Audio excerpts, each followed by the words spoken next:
You guys know who Simon Sinek is? Simon Sinek has a start with why thing, right?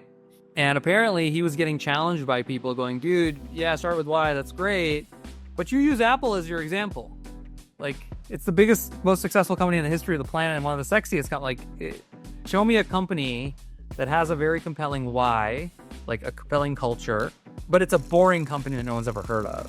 And show me that that actually still works both to make money, but also really, really inspirational place. It ends up being a very inspirational place to work and people, whatever. So Simon was like, all right. And he went out to look for one. And he stumbled upon a company, and it happens to be headquartered here in St. Louis, in Clayton. It also happens to be a holdco. It's called Barry Waymiller. And he wrote a book. The guy's name is Bob Chapman. He wrote a book called Everybody Matters. And the story he tells is basically he was at his daughter's wedding, and he kind of he had this almost like enlightenment moment where he realized everybody's somebody's daughter. I should be treating everybody a certain way, and business can be a force for good. And so Dave gets me a meeting with Bob Chapman.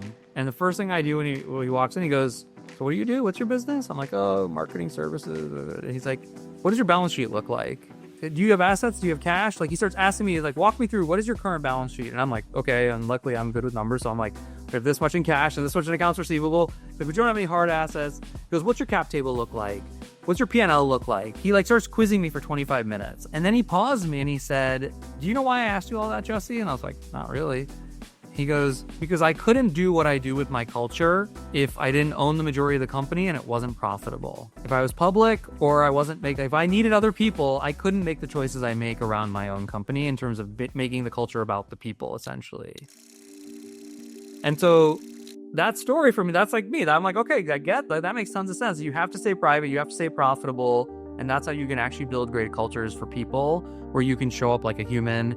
And if we're behind on our goal, we're not berating each other or beating each other up, but we're like, let's feel our feelings and move on and get better tomorrow. And like, that's what I want to build. That's what I want Gateway X to be, what I want to stand for. And I want this to be like the media arm of that, that inspires others to do the same thing. And I think part of it is I do think, not always, but I think more often than not, it's much easier when you're bootstrapped